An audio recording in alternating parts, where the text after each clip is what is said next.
Allahu Akbar, Masya Allah. Kan itu kan, bacalah tapi ya, pengantar ini singkat para sahabat. Mantep TV sudah standby. Di like, di subscribe, di share sebanyak mungkin untuk supaya mencegah sahabat-sahabat kita di luar sana tidak terpengaruh terhadap pemurtadan. Dengan nama Tuhannya, yaitu dengan nama Allah. Sudah, dua-duanya pada posisi yang sama udah disampaikan. Sekarang pertanyaan saya, tolong, wahyu pertama yang diterima Yesus itu, kan Anda kan hanya Kristen, Anda kan hanya menerima buku 4 kanonik, Surat Petrus, Kisah Para Rasul, catatan Lukas, kemudian 13 buku-buku Paulus yang tak dari mana-mana. Sekarang pertanyaan saya, kalau Anda pengikut Yesus yang benar, tolong tunjukkan wahyu pertama yang Yesus ajarkan kepada muridnya itu yang mana? Silakan. Yesus kan bayi, Bang. Bayi, kemudian kanak-kanak, kemudian remaja, kemudian dewasa. Lalu kemudian datang wahyu kepadanya kan? Yohanes 12 nomor 49. Aku berkata-kata bukan dari diriku sendiri, yang aku katakan adalah apa yang diperintahkan. Pertanyaan saya, perintah pertama yang Yesus terima dari Tuhannya itu yang mana? Yohanes 14:24. Firman yang kau dengar dari mulutku bukan dari aku, tapi dari Bapa yang telah mengutus aku. Pertanyaan saya, kalau Anda murid Yesus, Kristen pengikut Yesus, tolong tunjukkan wahyu pertama, firman pertama yang Bapa berikan kepada Yesus itu yang mana? Silakan. Yohanes 17:8, segala firman yang engkau berikan telah aku sampaikan kepada muridku. Nah, muridnya tahu dong, sebagai murid tahu dong, ini wahyu pertama. Setelah itu Yesus mengajarkan ini kepada kami.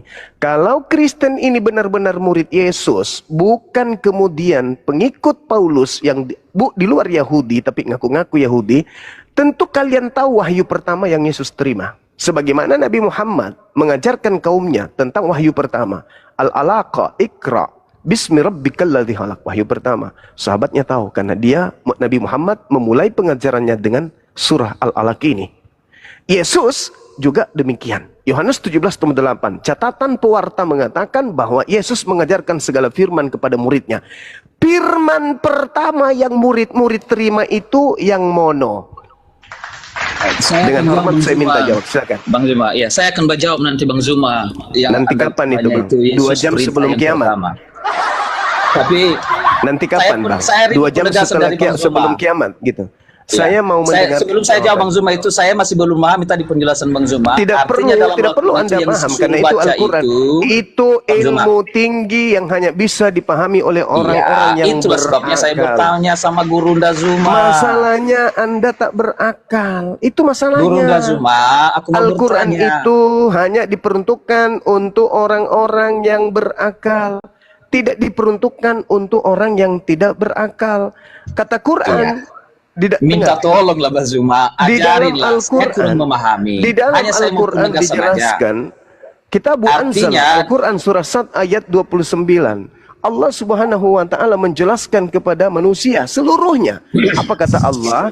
Kitabun anzalahu ilaika mubarak liyadabbaru ayatihi waliyatazakkara ulul albab. Al-Quran adalah kitab yang diturunkan kepada Nabi Muhammad yang penuh berkah agar manusia menghayati ayat-ayatnya dan orang-orang berakal mendapatkan pelajaran. Anda tidak berakal. Jadi meskipun 2 tahun saya bolak-balik membahas tentang ayat Al-Alaq. Iya, hanya saya mau penegasan kan gak rugi Bang Zuma kan. Tidak akan pernah bisa masuk ke dalam kepala Anda. Baca ayat Al-Quran yang berkata baca. Berakal. Sekali lagi saudaraku yang saya hormati, meskipun saya berulang-ulang menjelaskan, Al-Quran itu tidak akan dipahami oleh orang kafir. Al-Quran hanya penegasan aja Bang Zuma. Orang berakal. Oke, saya tegaskan. Nabi Muhammad ketika diperintahkan membaca, di situ tidak ada huruf. Dah selesai. Iya, di dalam ayat Al-Quran ini artinya perintah bacalah dengan menyebut nama Tuhan Allahmu, bukan membaca ayat firman Tuhan ya, itu jelas ya. Jadi Al-Quran bisa dibaca tanpa menyebut. Bukan membaca huruf pada saat itu, tapi ketika Nabi Muhammad menjalankan risalah kerasulannya, maka wajib hukumnya Nabi Muhammad membacakan ayat tadi. Makanya di Al-Quran ada surah Al-Alaq, wahyu pertama yang diterima beliau. Jelas kan? Jelas. Sekarang saya balik nanya kepada saudara. Kalau Anda murid Yesus, wahyu pertama yang diterima Yesus itu pasti Anda tahu. Wahyu pertama yang diterima Yesus itu apa, Bang? Silakan.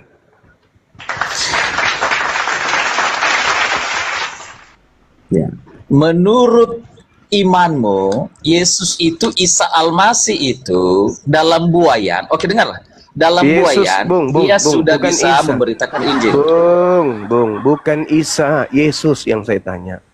Kalau Anda adalah pengikut Yesus, baik, kalau Anda bilang berarti tahu. Yesus bukan Isa Al-Masih. Anda pasti tahu, pasti tahu wahyu pertama yang diterima Yesus. Saya akan jawab Bang Zuma, hanya saya penegasan aja. Berarti Yesus bukan Isa Al-Masih di Al-Quran. Tolong Anda buktikan mana yang Yesus terima pertama kali sebagai wahyu.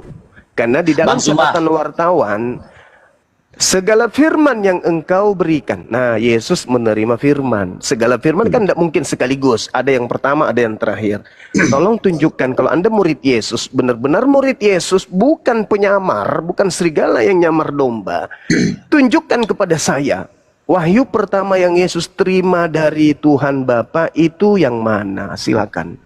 Baik. Sebelum saya sebenarnya tadi mau jawab Bang Zuma, saya menyebut tentang Isa Al-Masih dalam Al-Quran yang kami berpikir itu ada Yesus. Penegasan dari Bang Zuma sebelum saya jawab. Isa Al-Masih dalam Al-Quran apakah Yesus sama dengan Yesus dalam Injil?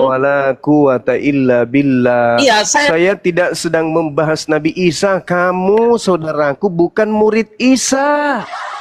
Berarti Yesus, kamu bukan Nasrani. Kamu bukan pengikut Nabi Isa. Iya, berarti artinya Bang Zuma, Yesus dalam Injil kita orang Kristen. Saya tidak bertanya dan tidak sedang membahas itu. Sangat jelas sekali pertanyaan saya. Kalau kamu pengikut Yesus, kamu murid Yesus, tolong tunjukkan bukti pengetahuan kamu terhadap Yesus yang adalah gurumu itu. Wahyu pertama yang Yesus terima dan Yesus sampaikan kepada murid-murid, itu yang mana, Cak Ayu? Tolong dijawab.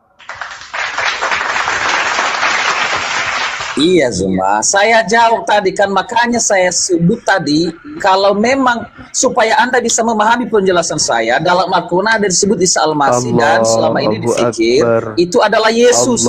Pertanyaan sebelum saya jawab, kalau memang bukan, saya jawab Allahu Akbar, Allahu Akbar. Bang Zuma, maksudnya kalau memang sama, saya akan jawab dengan Al-Quran. Kalau Yesus Isa Al-Masih bukan Yesus, saya akan jawab dari Alkitab.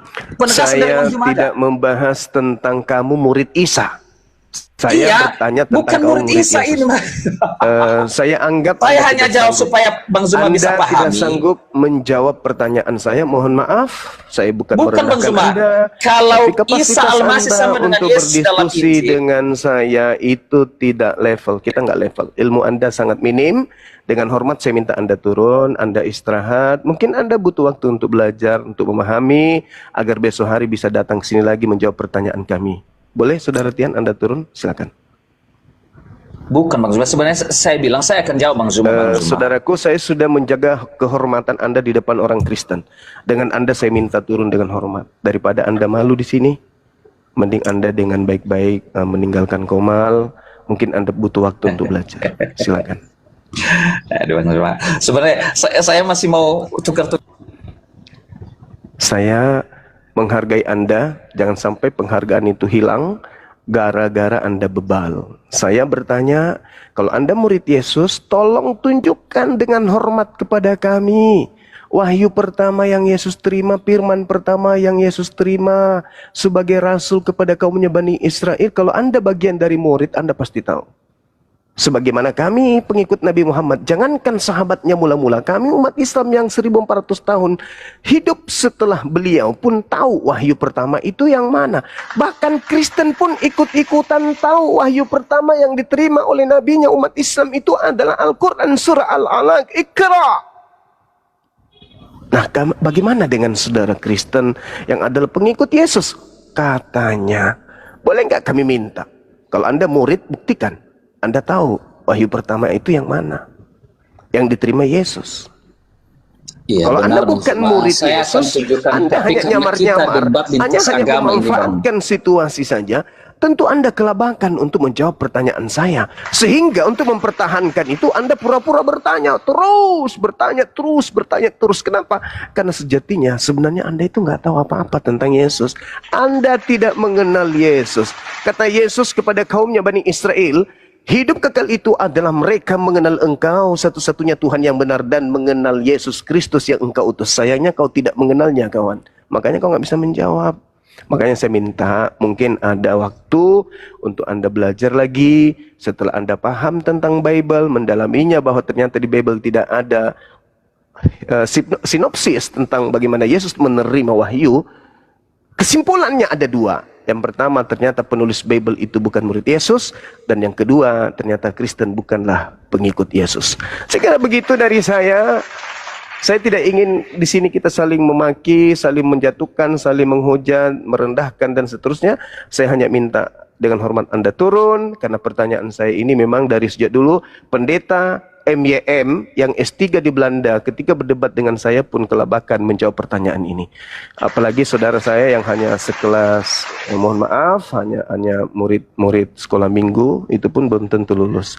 Saya kira demikian. Dinda Alif masih monitor? Ustaz Alif monitor, Ustaz Alif. Saya yang monitor Gurunda. Assalamualaikum. Masya Allah. Waalaikumsalam. Silakan Adinda diambil alih. Saya monitor. Silakan. Siap Gurunda. Jadi banyak fakta keilmuan yang sudah dinarasikan oleh Gurunda, Bang Zuma. Ya saya harapkan Tian juga legowo ya, dalam artian jangan memaksakan sesuatu yang tidak diketahui, kemudian mengejar supaya sesuai dengan hawa nafsunya, keinginannya, itu nggak boleh. Karena kita hanya berdiskusi apa yang kami sampaikan menurut kebenaran iman Islam kita, pengetahuan tentang keislaman kita. Jadi nggak boleh tuh memaksakan. Apalagi ada tendensi ingin menggiring opini bahwa turunnya wahyu itu ada buku yang gedebuk untuk dibaca. Enggak seperti itu, saudara ya. Mudah-mudahan ini menjadi maghfirah buat kita semuanya, ilmu yang sangat bermanfaat dari Gurunda kita. Ya, silakan Tian. Ya sudah Tian ya, silakan turun Tian. Tapi sebelum turun, saya akan bacakan salah satu surat di Al-Baqarah 97. Bismillahirrahmanirrahim. Qul man kana duwan li Jibril fa innahu nazzalahu ala qalbika bi idznillahi musaddiqan lima baina yadayhi wa huda wa busyra lil mu'minin. Itu betul-betul Anda pahami ketika ingin bertanya tentang wahyu yang diturunkan kepada Nabi Muhammad melalui malaikat Jibril. Situ sudah jelas bahwa katakan wahai Nabi Muhammad, siapa yang menjadi musuh Jibril? Padahal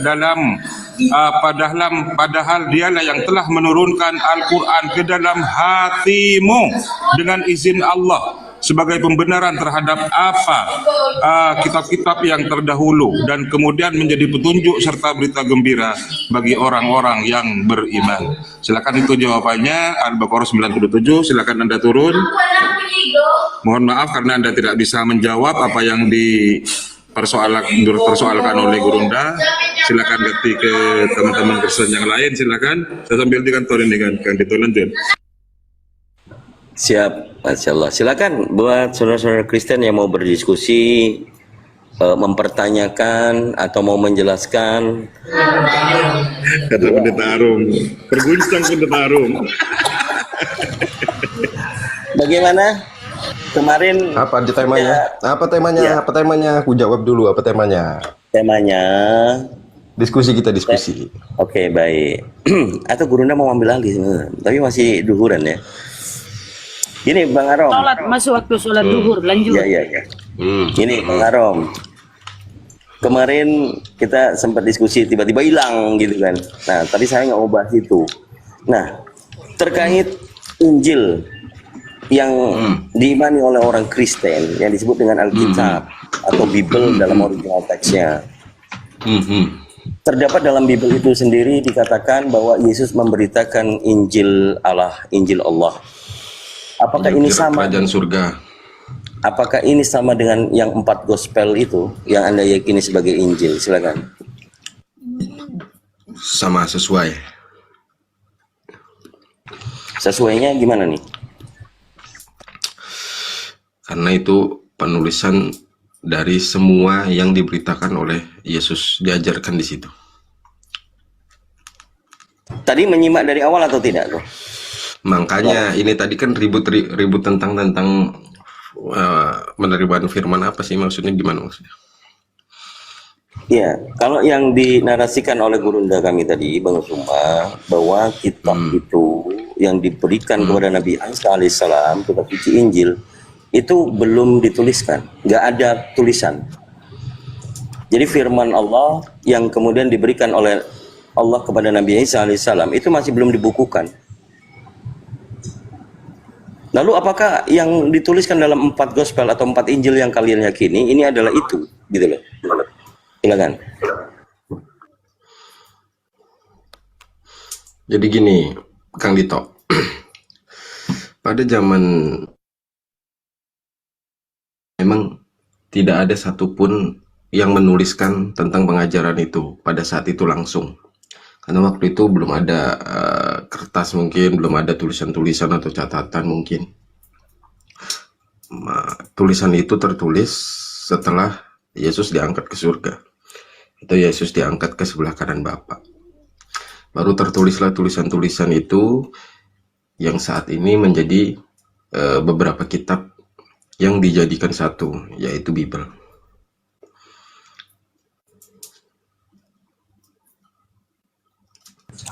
Oke, tentang validasi atau legitimasi, Anda tadi barusan mengatakan bahwa setelah Yesus itu udah nggak ada di bumi ini, baru ada yang menuliskan. Apakah ini periwayatan atau kitab?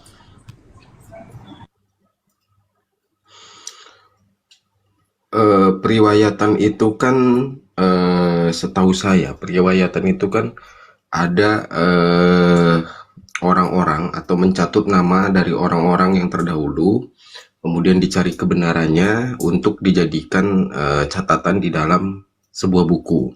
Itu periwayatan.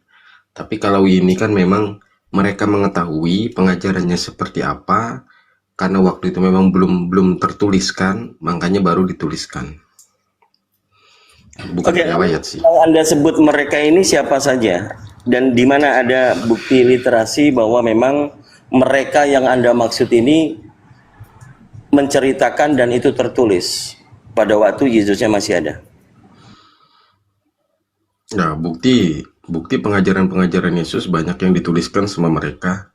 Contoh tentang hukum Taurat, kemudian tentang Yesus sunat, kemudian tentang bicaranya Yesus yang sering kalian kutip di Yohanes 5:30 atau Yohanes 17 ayat 3 atau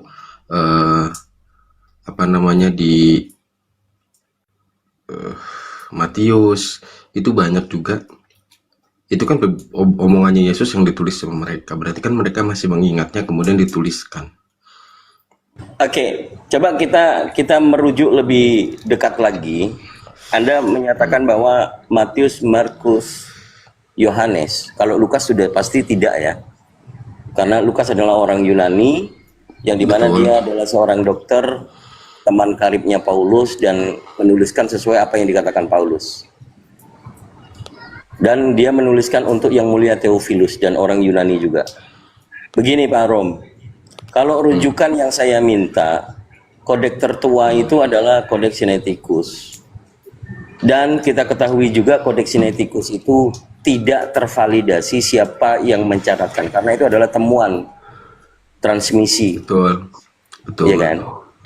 Lalu siapa yang menulis? Kalau misalnya rujukan kodeks tertua ini, kodeks Sinaiticus, yang katanya ditemukan abad ke-2 papirusnya, tetapi kodeknya sendiri diprojek abad ke-4.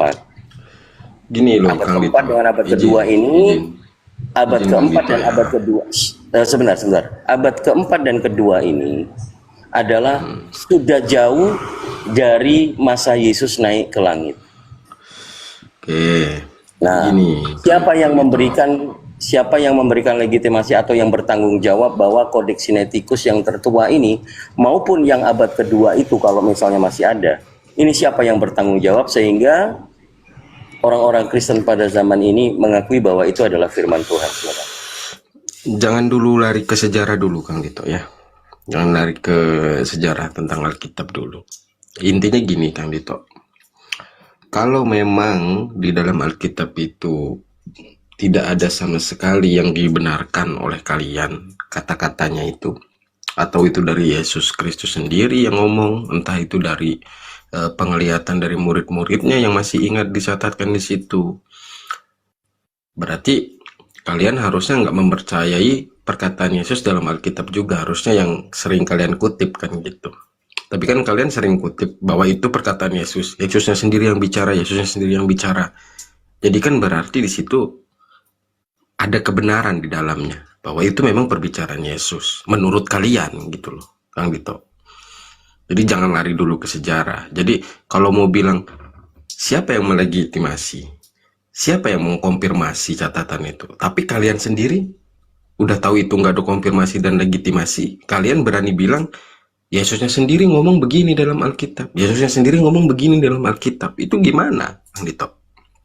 Oke, kalau dari sisi saya sebagai debater Apologet Islam Indonesia di bawah asuhan Yayasan Apologet Islam Indonesia, dan ada ketua pembina kami Gurunda Bang Suma, yang saya pahami mungkin kalian mencocokmologikan pada saat kita berdiskusi tentang kritik teks, tentang yang tertulis di dalam Bible saudara yang Anda yakini. Kita masuk dalam ranah keyakinan saudara dan meyakini Bible itu yang kalian kutip sebagai kitab suci. Maka kami berbicara kritik teks, mengatakan Yesus yang bicara Justru Kang Dito, justru gini. Sabar dulu dong. Justru gini Kang Dito, sebentar ya. Aku pertegas lagi. Justru dengan kalian menanyakan keimanan kami dengan Alkitab kami yang saat ini kami pegang, dengan kalian berbicara ada perkataan Yesus seperti ini, ada perkataan Yesus seperti ini, ketika kami nanya di mana tertulisnya, kalian membawa Bible untuk membuktikan omongan Yesus itu sendiri, berarti lebih yakin kami bahwa di Alkitab itu ada perkataan Yesus yang tertulis di situ, gitu loh. Berarti ketika itu tidak ada konfirmasi atau legitimasi, berarti itu semua dusta, gitu loh. Terbukti kalian masih menggunakan perkataan itu. Ya, karena udah 2 kali nih, bukan saya tidak memahami apa yang Anda maksudkan. Saya ulangi lagi. Kalau dalam perdiskusian tema yang diangkat adalah tema yang ada di dalam Bible, maka kita ikutin apa yang tertulis di dalam Bible. Ini dulu, ini kayaknya gagal paham atau misunderstanding, atau kita katakan misleading ya. Kalau mengutip dengan perdiskusian yang selama ini kita lakukan mengikuti apa yang tertulis di dalam Bible, itu menandakan bahwa kalian tidak paham tentang Bible. Karena kami semuanya lebih memahami dan membaca Bible saudara ini dari Kejadian sampai Kitab Wahyu. Itu poinnya. Jadi berbicara tentang kristologi. Tapi kalau dalam ranah legitimasi atau berbicara nas, kitab suci yang sebenarnya, maka kita telisik, kita delikkan dulu apakah legitimasi dari Yesus ini terkonfirmasi oleh beliau bahwa sebelum beliau naik ke langit, ini beliau memerintahkan untuk menuliskan firman Tuhan yang diberikan kepadanya. Kalau katakanlah memang Bible ini firman Tuhan yang digadangkan oleh kalian, pastinya setiap nabi dan rasul yang menerima wahyu, katakanlah Bible ini kitab suci, firman Tuhan. Pertama, kalau yang kami yakini, wahyu pertama yang diterima oleh Nabi Muhammad tadi sudah disampaikan di Gua Hira kejadiannya. Di situ ada 5 ayat yang turun. Iqra bismi rabbikal ladzi khalaq, khalaqal insana min 'alaq, iqra wa rabbukal akram, dan seterusnya. Sekarang saya tanya sama Anda, wahyu yang diterima oleh Nabi Isa, oleh Yesus di dalam kitab Anda, yang pertama apa bunyinya? Silakan.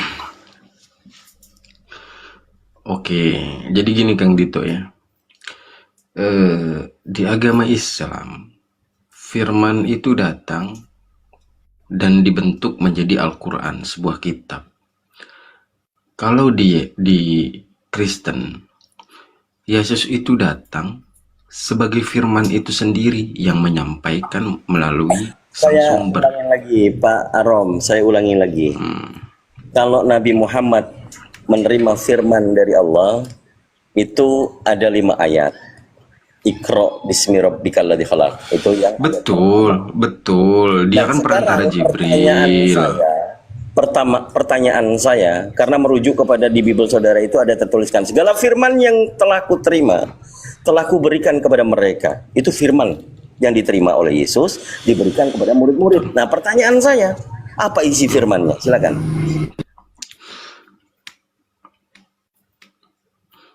Kalimatnya itu bukan menerima firman, tapi menyampaikan firman dari Bapa. Itu yang benar kan itu. Iya, firman apa yang disampaikan oleh Bapak kepada Yesus ini, disampaikan kepada murid-murid, isinya apa firman itu? Ya menyatakan menyatakan bagaimana Bapak itu sendiri pada saat pengajaran. Tertulisnya, Bapak memberikan aku firman dan aku telah menyampaikan kepada murid-murid. Ataukah yang disampaikan itu mengenai hidup yang kekal, mereka mengenal Engkau satu-satunya Allah yang benar dan aku Yesus Kristus utusan. Apakah itu atau yang lain? Pertanyaan saya adalah isi daripada firman yang pertama diterima oleh Yesus dari Bapaknya dan kemudian disampaikan kepada murid-muridnya. Ini firman apa? Silakan. Ya pertama kali yang nggak ada lah. Pertama kali yang nggak tertulis pertama kali apa. Nah, itu. Jadi Anda menjawab dengan jujur bahwa memang Yesus tidak menerima firman menurut versi Anda. Bukan nggak menerima firman. Dia itu sang firman itu sendiri. Itu bukan jawaban dari pertanyaan saya, Bang. Kalau Anda menjawab Yesus itu firman itu sendiri, Anda fahami Yohanes 17 ayat 8. Segala firman telah kusampaikan kepada mereka. Apakah dirinya sendiri telah diberikan kepada mereka? Coba pahami dari dasar linguistik. Apakah firman itu adalah perkataan daripada Tuhan atau firman itu adalah kata benda yang bisa ditujukan kepada Yesus sendiri? Karena gini, Bapak itu bisa berfirman dan Bapak itu memiliki firman. Nah, firman yang dimiliki oleh Bapak itu sudah menjadi manusia, tapi Bapak juga masih bisa berfirman. Berfirman artinya menyuruh, menugaskan, gitu loh. Penugasan itu yang diambil alih oleh firman itu yang ada di dunia, kan gitu. Ya, dalam doktrin itu memang susah sih. Tapi kita tidak berbicara tentang doktrin atau iman. Saya tadi menggambarkan kalau kami di Islam, firman Allah yang diberikan kepada Nabi Muhammad SAW melalui perantaraan malaikat Jibril atau yang kami kenal dengan Rohul Kudus atau Roh Kudus menyampaikan kepada Nabi Muhammad, ya Muhammad Iqra. Nabi Muhammad menjawab, aku tidak bisa baca, ma'ana biqarin. Karena tidak ada yang buku yang diberikan untuk dibaca. Tadi kita dapat ilmu dari Bang Zuma mengatakan baca itu membaca kondisi dan situasi, menyelami pertanyaan atau perkataan dari malaikat Jibril. Lihatlah kondisi saat ini, bacalah situasi dan kondisi ini, bacalah dengan menyebut nama Tuhanmu. Ini ilmu yang bermanfaat. Nah sekarang kalau firman itu adalah perkataan Allah yang dititipkan kepada malaikat Jibril dan diberikan kepada Nabi Muhammad, sekarang saya tanya, firman yang diterima Yesus yang Anda katakan Yesus itu firman itu sendiri, menurut doktrin, firman yang dari Tuhan yang Yesus ini, Bapa, ini isinya apa?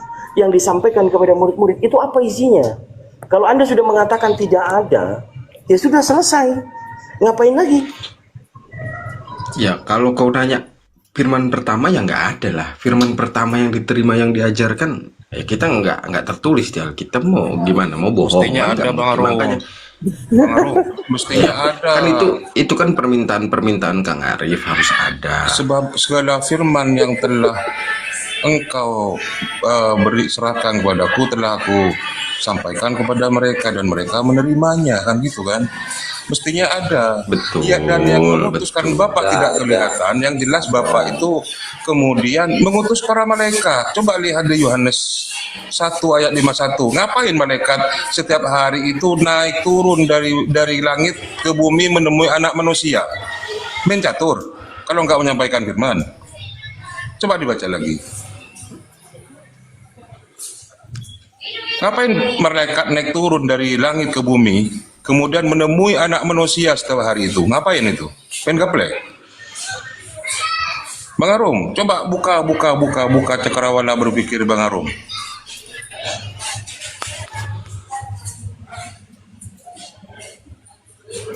Saya masih di kantor Bang Arum, dan dudukan gitu. Sebenarnya pembicaraan kita sudah di klimaks ya, bahwa Bang Arum sebagai pendeta mengatakan firman pertama itu tidak ada. Jadi Yesus tidak pernah menerima firman. Karena gini loh Kang Dito. Karena gini Kang Dito. Karena kalian sandingkan ke para nabi yang memang menerima firman melalui perantara malaikat. Sedangkan Yesus sendiri itu adalah firman yang datang menjadi manusia gitu loh. Tapi kita nggak lagi berbicara tentang firman yang menjadi manusia. Kalau itu Anda tuduhkan. Iya, karena gini nggak bisa disandingkan gitu loh, Bang Dito, nggak bisa disandingkan. Lalu saya tanya sama Anda, 4 gospel yang Anda maksud dengan 4 Injil ini firman Tuhan atau bukan firman Tuhan? Itu ada beberapa perkataan Tuhan Yesus, ada beberapa memang catatan. Pertanyaan saya, 4 gospel Anda yakini sebagai Injil, ini firman Tuhan atau bukan? Full 100% ya enggak lah.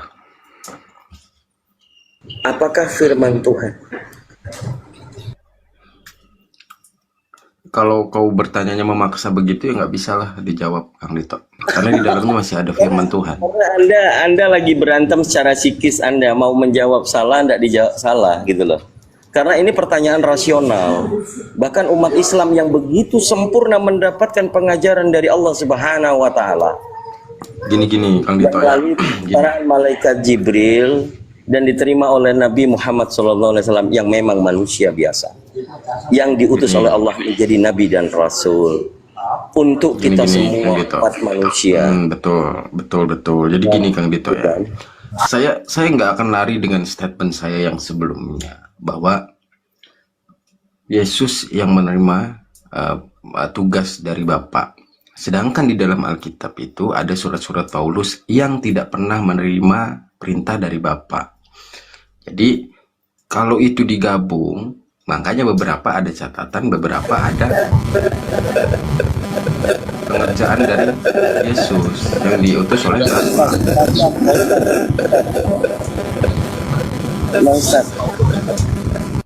Aduh, sakit telingaku tuh. Iya, apa yang mau Anda narasikan? Anda sudah menjawab. Karena tidak ada firman Tuhan Bapa yang diberikan kepada Yesus. Itu menurut Anda. Kembali saya katakan. Bukan gitu. Nah, terus firman apa yang diterima Yesus yang disampaikan kepada murid-murid? Coba. Gini, karena firman yang Anda maksud itu kan kalimat pertama firman itu yang didapat itu apa? Nah, di Alkitab itu nggak tertulis firman pertama atau wahyu pertama yang diterima Yesus dari Bapa. Gitu loh. Tapi kita meyakini memang dialah sang firman itu sendiri yang ke dunia. Tapi perihal Alkitab itu apakah semua 100% firman Tuhan? Ya aku jawab enggak. Karena untuk masalah pengajaran ketika Yesus di dunia 3 tahun lebih, itu dia mengajarkan apa yang Bapak tugaskan. Tetapi ada penggabungan kitab lain, Nah itu yaitu yang, dari yang harus dijawab. sebentar Yang diajari dulu Yesus dong. itu ketika mengelilingi Galilea memberitakan Injil Allah itu kemana? Apakah Injil karangan Yohanes pada waktu itu yang diberitakan oleh Yesus? Kan bukan. Ayo, bangun.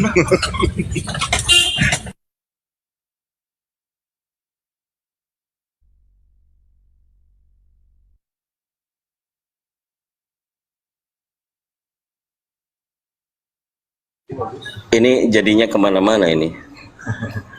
Padahal yang saya katakan tadi tentang firman Tuhan itu adalah yang disampaikan kepada rasulnya, utusannya. Itu mengenai apa?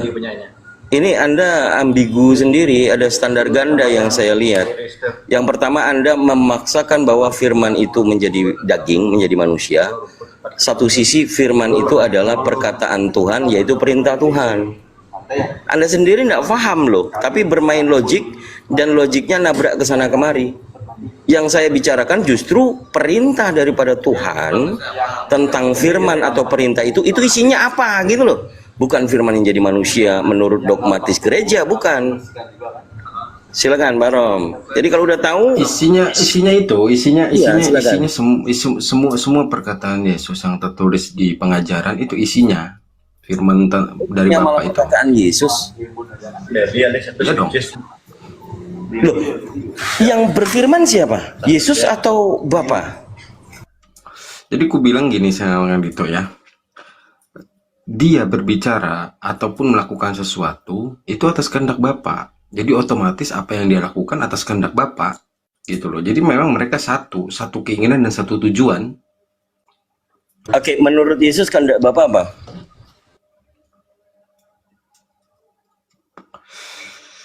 Kehendak Bapa yang mengenal Bapa. Semua manusia harus mengenal Bapa. Iya, mengenal Bapa sebagai apa? Pada saat pengajaran dialah sang sumber, dialah Tuhan. Berarti yang dikatakan dalam bahasa Inggris adalah the only one true God, itu Bapa, betul? Betul. Lalu kenapa orang Kristen menuhankan Yesus? Nah, diperkenalkanlah, perkenalannya kan setelah kebangkitannya. Kita lagi nggak bahas kebangkitan. Kita lagi bahas yang sangat fundamental. Anda mengatakan apa kehendak Bapak? Memperkenalkan Bapak, kata Yesus. Siapa Bapak? Pencipta langit dan bumi, waktu dia bersyukur. Kemudian dia juga mengatakan Yohanes 17 ayat 3, the only one true God. Kan itu Bapak itu satu-satunya Tuhan yang benar. Kan tadi Berarti pertanyaannya kalau kenapa orang Kristen? Yesus, Tadi kan Kang Ditonya nanya kenapa, iya, kenapa orang Kristen menuhankan Yesus ya? Nah, Yesus kan aku Yesus jelas. satu-satunya Tuhan yang benar nggak? Sabar. Nah, Yesus ini satu-satunya Tuhan yang benar nggak nih? Yesus ini satu-satunya Tuhan yang benar nggak? Kata Yesus. kata Yesus, pada saat pengajaran dia nggak masuk di situ. Menurut Yesus satu-satunya Tuhan yang benar siapa? Bapak. Nah, sudah tahu begitu kenapa orang Kristen menuhankan Yesus, bukan menuhankan Bapa? Ini nanya orang Kristennya kan?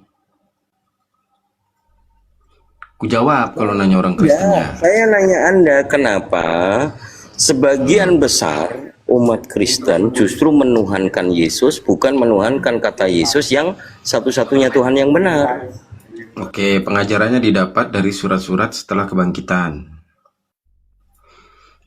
Mengatakan siapa? Manusia apa Bapa? Yang mengatakan adalah utusan yang dipilih, Paulus. Utusan Bapa atau utusan Yesus? Utusan Yesus ketika teofani berperjumpaan. Apakah Paulus ini mendapatkan firman dari Bapa atau mendapatkan firman dari Yesus yang berteofani berbentuk cahaya, bertemu di padang gurun saat ke Damsik. Apakah Yesus yang berteofani menjadi manusia itu adalah Bapa pencipta? Bukan. Jadi kehendak Bapa tadi itu sebenarnya apa? Kehendak Bapa apa kehendak Yesus, kehendak Paulus? Kehendak Yesus.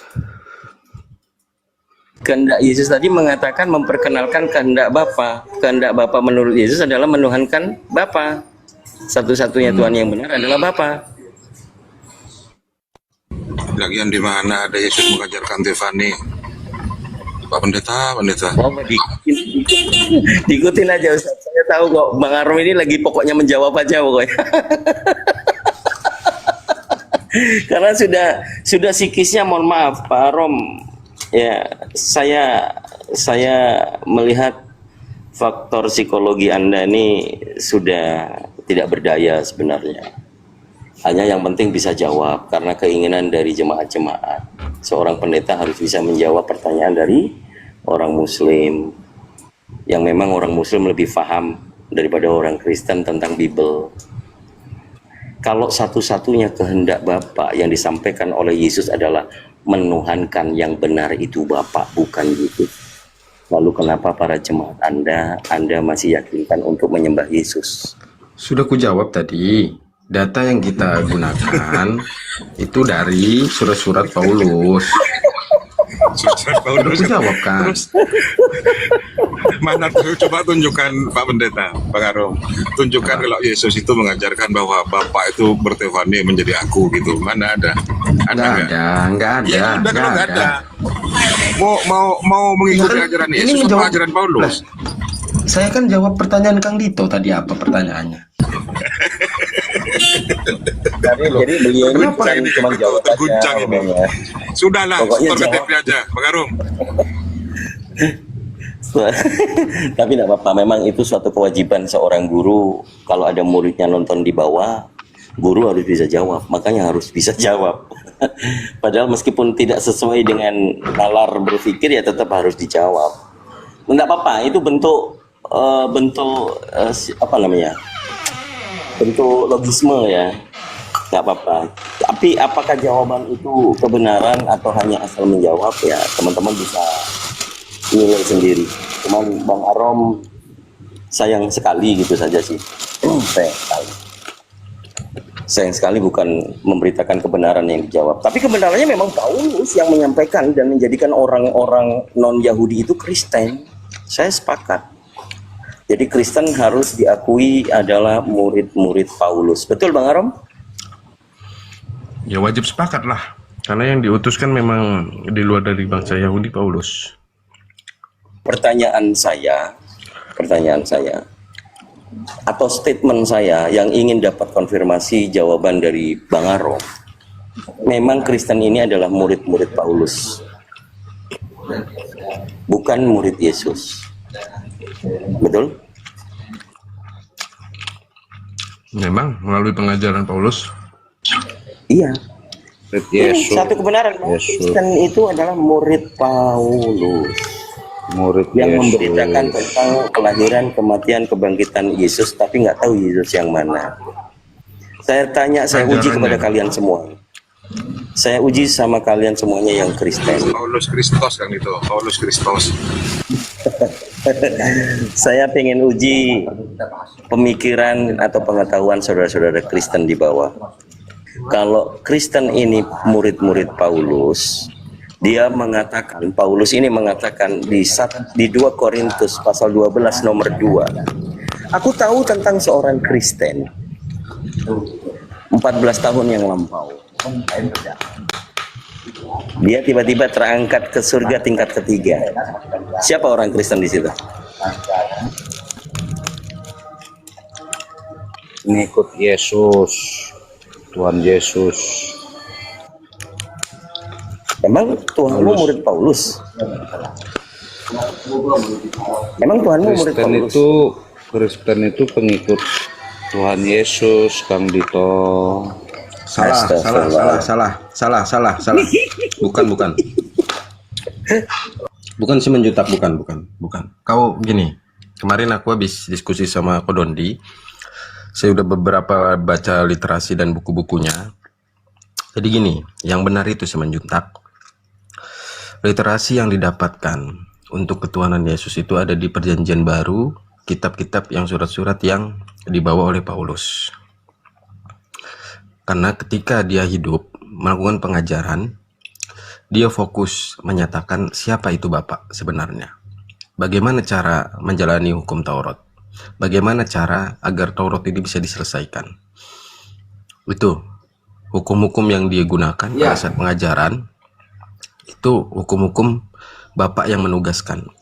Nah, ketika kebangkitan datang surat-surat Paulus, hukum-hukum dari Bapak atau hukum-hukum perintah dari Bapak seperti nabi-nabi sebelumnya itu memang dibatalkan oleh surat-surat Paulus. Makanya dia diutus kepada orang yang tidak bersunat. Gitu. Jadi Arum paham nggak wahyu menurut Kristen apa? wahyu itu kitab mimpi. Nah, ini harus banyak belajar lagi, Bang Arum. Ayo kita belajar. Ayo menurutmu apa Simanjuntak? Ini aku suka nih. Wahyu Aku suka nih. itu Berarti dia bagaimana banyak buku nih. Allah Bukunya yang mana? mengungkap identitas. Bukunya dari mana itu? Bukunya, kau bilang begitu. Bukunya dari mana? Apa? Aku ada Sudah bukunya soal jelas-jelas ini. mengungkap Enggak. identitas Dari mana? Yesus sebagai Dari mana? apa? Dari mana? Dari mana Yohanes kau tahu? 1:29 itu wahyu pertama. Coba buka. Yesus Apa itu bunyinya? dibuka identitasnya sebagai apa? Itu apa? Bunyinya apa? Kalau berbicara firman pertama yang diberikan, inilah anakku yang tunggal, kepadanya saya berkenan. Itu Oh, firmannya. bukan. Itu bukan untuk Yesus firmannya, tapi itu Bedakan pemberitaan wahyu kepada sama orang firman. Yahudi. Itu Ya, harapan saya pemberitaan Bang Arum banyak sukacita. belajar lagi. Kau jangan ngelunjak kau ya. Ayo belajar bareng Kok kita. Jangan kau melunjak? bilang begitu. Kalau mau belajar Saya bareng. menyatakan hal yang benar. Saya 2 kali aja menasihati. Ini pendeta, berdua. Kau tunjukkan Saya nggak datanya. pandang siapapun bisa Bukan sesat. remehkan pendeta Saya Arum, nggak Pak. pandang siapapun bisa sesat. Saya mengingatkan aja. Terima kasih ya. Aku mau ikuti caramu berpikir. Maksudku di mana buku yang mengatakan narasimu itu benar. Nanti kutunjukkan bahwa data-data itu, literasi-literasi itu dari novel sejarawan. Nanti kau kaget. Jospen nggak terima ini. Arum. Jospen minta naik, nggak terima dia. Silakan Jospen, mau Jospen dibantah. Jospen lagi. Duh.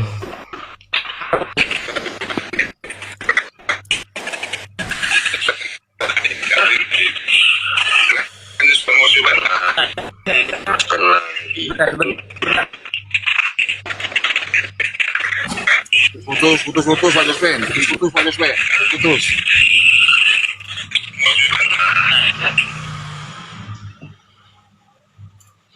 Ya, dengarkan Arum. Sakit di telinga. Kau bilang barusan menggunakan referensi dari Don Dita.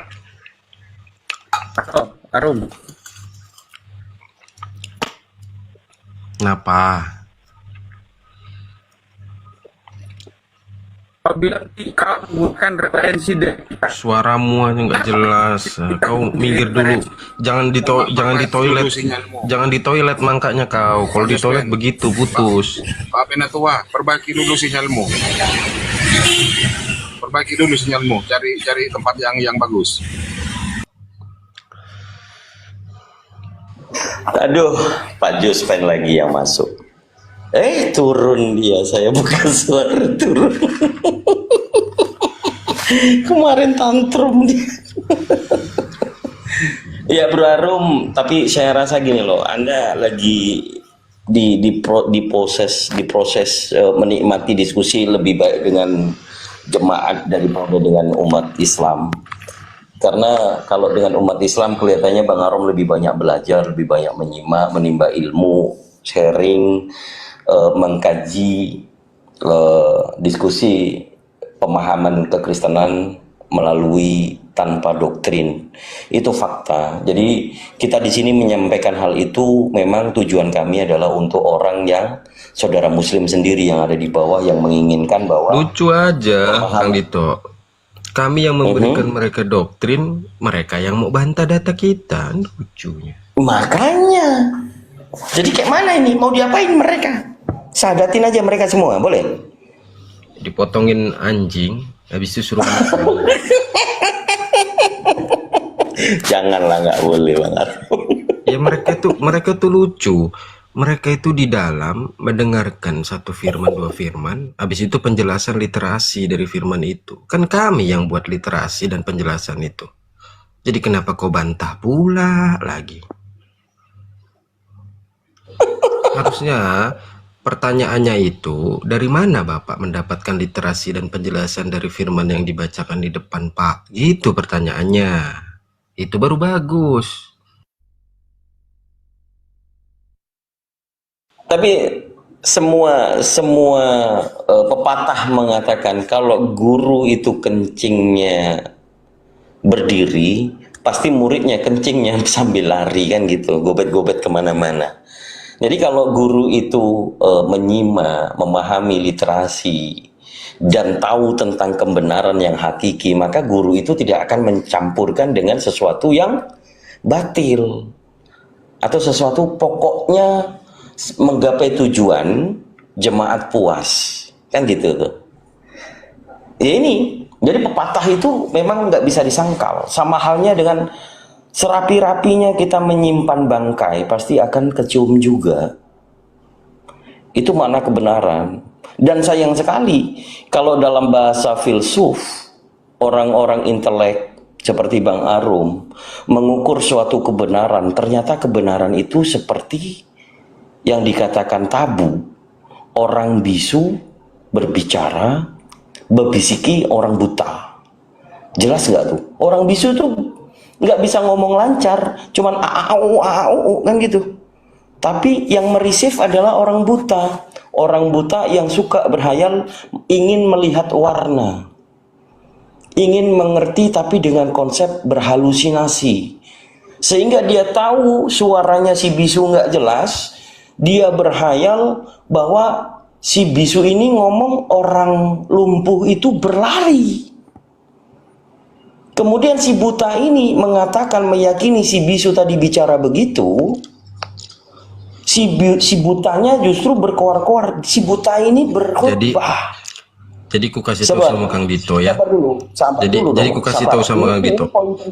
Ini poin penting karena saya memberikan suatu fakta, gambaran filsafat.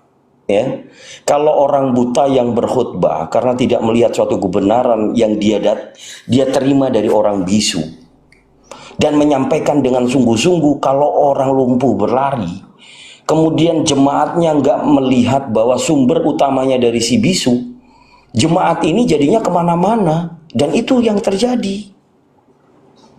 Bener nggak? Akhirnya jemaat si buta ini mengkanter balik pada waktu dia menemukan sumbernya ternyata dari si bisu.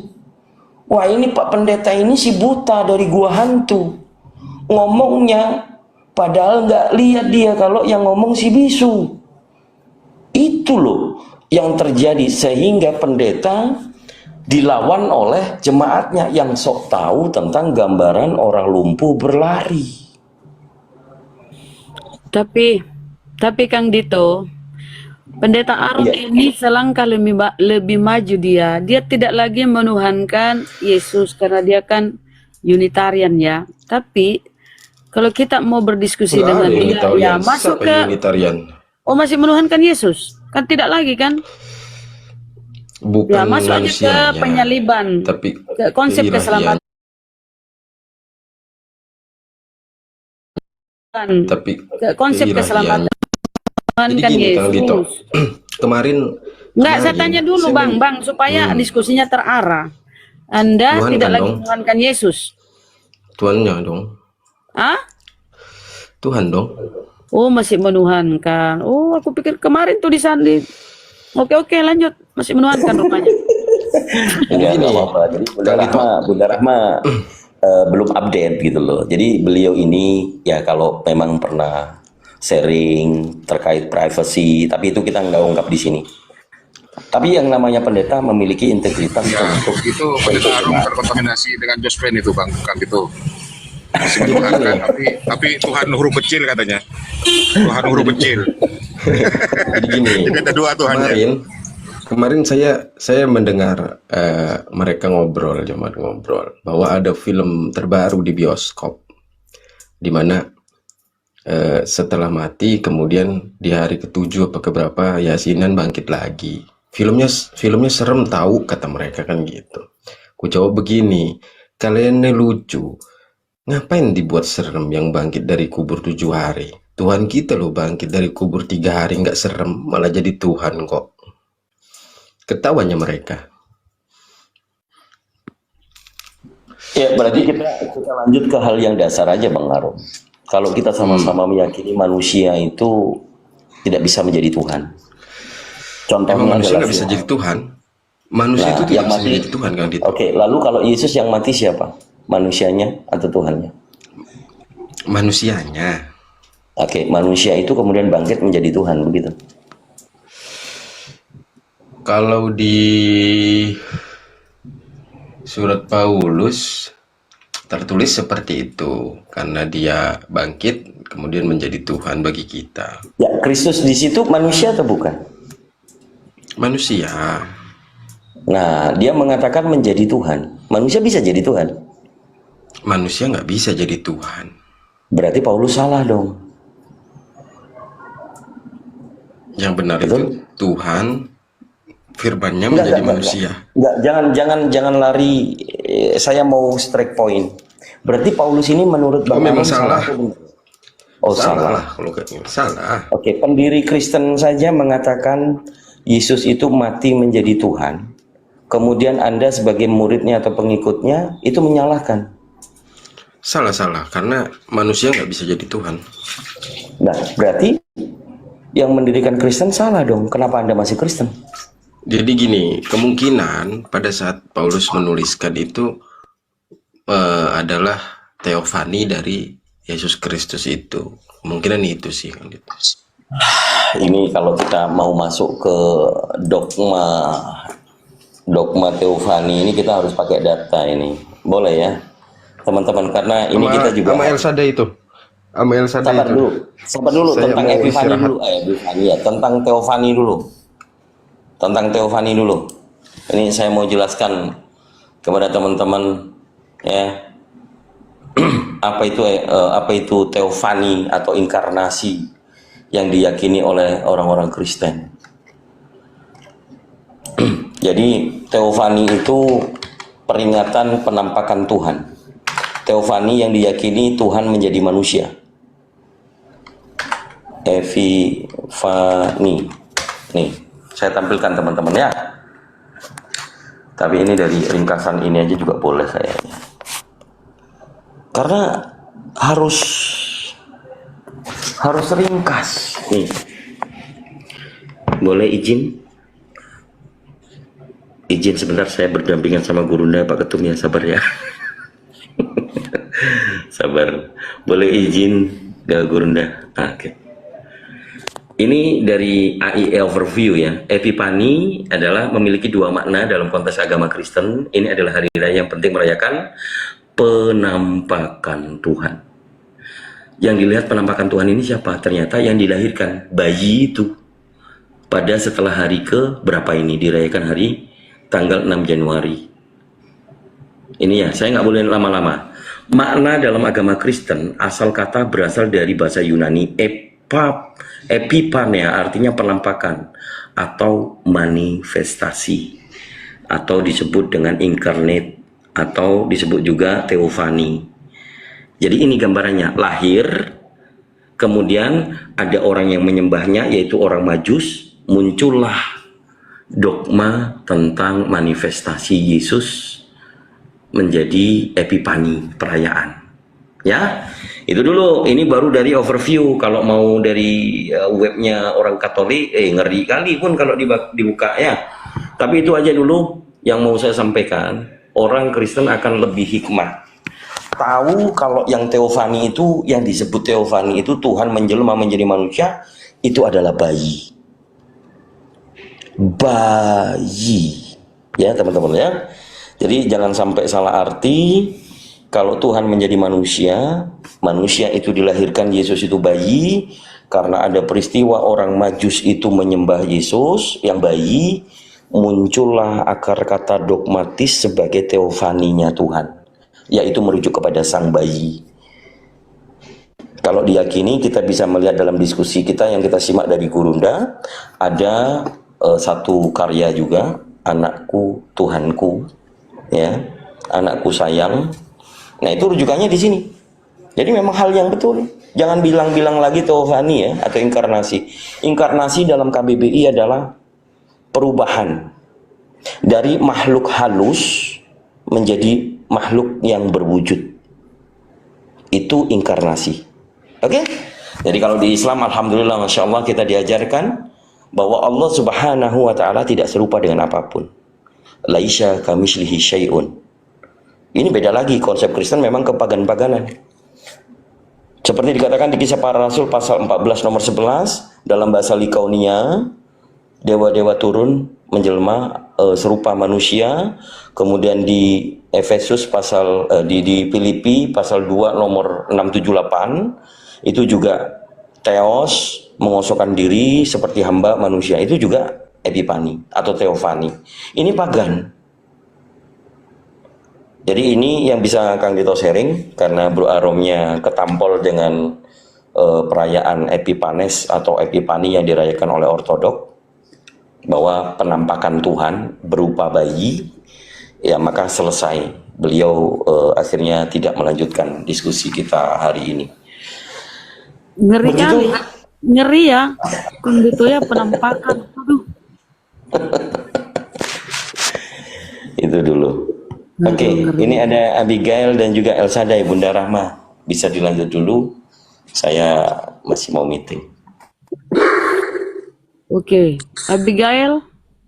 Iya, Aduh, kau nih yang kurang seons ya. Elsadai. Sadai. kenapa? Selamat siang, selamatkan siang. Oh, mama Shalom. Apa yang kau sampaikan? Silakan. Oke, saya mau menanya. Menanya, bertanya. Iya, saya mau bertanya. Kenapa sih kalian nggak mau mengakui Yesus Tuhan? Padahal Yesus kan juru selamat. Karena dia mengakui dirinya utusan, dia bukan Tuhan. Kau aja itu. Utusan itu dalam bentuk menyelamatkan umatnya dan menebus dosa. Bukan sebenarnya. Kalau kau bicara pelan-pelan yang bagus, jangan kayak orang ini. Bukan sekedar utusan. Utusan saja itu terbagi banyak. Dia itu bisa diutus untuk menyelamatkan manusia. Dia diutus untuk menjadi Tuhan. Begitu. Gimana dia utus menjadi Tuhan? Tuhan mengutus Tuhan begitu. Aduh, kau ini kurang seons. Ya kan yang utus Tuhan Yesus kan Allah Maha Pencipta. Ya diutus di bumi untuk Apa yang diciptakan tuh Yesus? Ketika dia lapar tuh dia nangis, kelaparan, marah, dia mengutuk pohon ara. Kalau dia bisa menciptakan, nggak usah dulu. Dia mengutuk pohon ara itu karena pohon ara itu nggak berbuah. Terus kenapa dia nggak menciptakan dia berbuah kalau dia lapar? Ngapain dia marah-marah kayak anak kecil? Dia kan mau ke puasa, tapi Gitu? karena pohon itu nggak berbuah. Terus dia marah gitu? Enggak, dia kutuk. Dia Maha Pencipta kan? Ya kau ciptakanlah buah itu, nggak usah kau marah. Jadi gini, terus orang saya tanya balik, kenapa kamu sembah Allah? Allah kan juga mengutuk pohon di Taman Allah Eden. itu dengar deh, aku kasih tahu Kenapa dia marah-marah? Allah itu dengar kau. Kami menuhankan Allah Subhanahu wa taala karena dia memperkenalkan dirinya dalam Al-Qur'an kami. Innani anallah la ilaha illa ana fa'budni wa qimis sholata lizikr. Aku ini Allah, tidak ada Tuhan selain aku. Sembahlah aku, laksanakan sholat untuk mengingatku. Itu yang kami lakukan, itu yang kami taati. Dia memperkenalkan dirinya adalah Allah. Tidak ada Tuhan selain Allah. Nah, kau di dalam Bibelmu, saudara, Yesus memperkenalkan dirinya sebagai Mesias, sebagai Nabi, sebagai utusan. Nah, kenapa kau tuhankan? Berarti kau nggak ada akalmu gitu loh. Akalmu nggak berkembang gitu. Kenapa coba? Kalau Allah diperkenalkan dirinya, dia adalah Allah. Tidak ada Tuhan selain Allah. Nah, Yesus memperkenalkan dirinya. Ya, Yesus memperkenalkan dirinya utusan. Nah, kenapa kau tuhankan nih utusan? Sementara yang mengutusnya kau tidak tuhankan, kau anggurin. Iya ya. Iya, toh Bapak yang mengutusnya, Bapak lah yang kau tuhankan. Yohanes 17:3. Hidup kekal, tentu surga kan hidup kekal, keinginan semua orang ingin hidup kekal di surga. Apa kata Yesus pengajarannya? Hidup kekal itu ialah mengenal Engkau satu-satunya Allah yang benar, Allah yang Sejak kapan Allah memperkenalkan dirinya? Itu di Bibelmu tertulis, dan Yesus adalah utusan. Kalau utusan kau jangan tuhankan. Kalau kau punya akal, saudara, tuhankanlah yang mengutus dia. Siapa yang mengutus dia? Itu Bapaknya. Iya. Sulit kali kau ini berkembang akalmu ya. Ayolah, sadarlah kau ya. Iya. Sadar. Gimana? Syahadat. Iya. Hukum syahadat. Alhamdulillah. Yang benar, jangan sampai kau tipu-tipu lagi, mesti kau ingat ajaran Paulus. Aku takut sama Tuhan Yesus. Karena Allah Kan? Allah itu tidak ada. Yang ada itu Terus Yesus. di mana di dalam Bibelmu Yesus itu ngaku dia Tuhan? Kalau Tuhan Allah itu tidak ada. Saya Iya. nggak dapat. Cuma Tuhan Iya, Yesus. tidak ada karena kau karesteng toh. Tapi coba kau, saya minta di kau ini mengaku menuhankan Yesus. Mana di Bibelmu Yesus Tuhan? Karena dalam hati kita tuh sudah terasa Yesus itu Mama ada. dalam hati. Kau menuhankan Yesus itu karena dogma doktrin Bapak gerejamu diperparah penerjemah. Kau tahu apa itu Mesias? Yesus Kristus artinya Yesus Mesias, Yesus yang diurapi. Siapa yang berani mengurapi Tuhan? Mesias itu artinya orang yang diurapi Tuhan. Jadi Yesus Kristus artinya Yesus yang diurapi Tuhan. Karena Kristus itu bahasa Yunani. Bahasa Indonesianya itu orang yang diurapi, itu Kristus. Jangan Salah Tuhan. di mana tertulis Tuhan tuh? Di mana? Coba kasih saya data. Bahasa Indonesianya Tuhan. Bahasa Indonesia. Bahasa Indonesianya Tuhan. Coba. Dan saya kan mengimani. Oh, cuma imani doang ya. Namanya kok imani doang, iman buta lah. Gak ada data tuh. Namanya iman buta ya. Kaulah itu karesteng. Yang kau itu percaya surah-surah Paulus. Apa kata Paulus? Hanya satu Allah di surga itu Bapa. Dan satu Tuhannya itu Yesus. Antara Allah dengan Tuhan dia pisahkan. Itu si Paulus. Bapa itu Allah, Yesus itu Tuhan. Tapi pengajaran Yesus ya, dengarlah hai orang Israel, Tuhan Allah kita, itu di Markus. Tuhan Allah kita, Tuhan itu Esa. Tapi ini kau ini, apa sih kau kurang seons? Bunda Kamat. Apa? Ada Sadarlah kau, kenapa kau ini tidak sadar-sadar? ada Komal kau tahu? Komal Komal penyesat. Komal Kristen lagi bermasalah. Kenapa? Pendeta lagi ibu pendeta lagi selingkuh sama jemaat orang. Bukan jika kau selingkuhnya. Ya ada. Makanya saya mulai Lihat kau ini dua natur, kau tuh agak lain kau tuh. Tidak jika. Tidak anu jago kau, tidak mengalami jago kelainan, tidak ji. Semenjak saya didoakan sama ibu pendeta di Komal Kristen, saya mulai. Dari suaramu ini ku tengok kau melambai kau kah? Saya tidak, takutnya nanti dia nonton. Makanya aku bisik-bisik. Bisik-bisik baru kedengaran. Iya kak? Iyo. Aku bisik-bisik. Oh iya. Nanti aja lah. Pokoknya itu, Abigail, di Bibelmu itu tidak ada Yesus memperkenalkan dirinya Tuhan. Dirinya utusan. Cari tahu kau apa itu utusan. Nggak ada tertulis utusan itu adalah Tuhan. Pakai otakmu, fungsikan akalmu dengan baik dan benar. Oh itu. Ini saya mau ngerumpi. Ini ada pendeta lagi. Ya memang banyak. Siapa namanya itu pendeta lah? Boleh lah kau bergosip lah sedikit. Oke, saya bisik ya. Itu pendeta apologet. Pendeta. Iya, di GO. Jesus Only. Oh, inisialnya. Besarkan saya ada foto-fotonya. Wih, inilah informasi yang mantap ini ya. Yesus Only. Tapi saya mau masuk Islam, yang penting saya bisa dapat jodoh yang cantik, yang putih, manis. Kulihat dulu mukamu, kamu cewek cantik orang Islam, kulihat mukamu, jangan mukamu itu berantakan. Apa kau memenuhi syarat? Coba kau ceritakan mana foto-fotonya dulu. Besar. Oh, jangan mau standar tinggi kalau kau tidak memungkinkan mukamu. Coba mana fotonya dia. JO, Yesus Only, coba. Tunggu ya.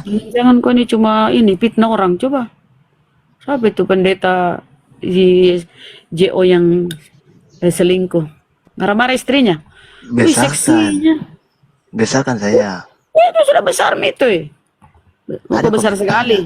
Iya. Oh, mau besar sekali dia. Biar kita kasih dulu permintaannya nih, yang kurang seons. Wih, Siapa itu? Coba cerita, coba kau cerita. nanti dia ada di sini. Ijabe nu. Iya, Udah jabe Gang. kali ke tongko kau ini. Memang kau Takut ini Kak Gang. Nanti nak kasih perempuan. dari Kau guru. ini laki-laki setengah perempuan kah jabe nu. Ih. Mau kau jabe-jabe cerita mau kau apa Ketahuan sama istrinya selingkuh. Enggak, ini ibu pendeta. Nah, Dia peras orang. Terus ya banyak macam lah, dia suka suaminya orang. Gitu. wah itu bisik-bisikmu kecil sekali. Ini bu pendeta ini suka suaminya orang. Pendeta suka suaminya orang. Iya. Yang pendeta itu laki-laki. Dia suka sama suaminya orang berarti. Ibu gembala. Oh, perempuan ini pendeta. Pendeta Iya. gembala. Oh, Itu yang perempuan katanya suka tadi. suaminya orang. Oh, terus? Ya gue mulai hamba sama ikut amal ini. Oh, dia mulai hambar teman-teman. Saya berdoa ke Tuhan Yesus. Tuhan Yesus, hatiku ini apa yang harus ku berbuat?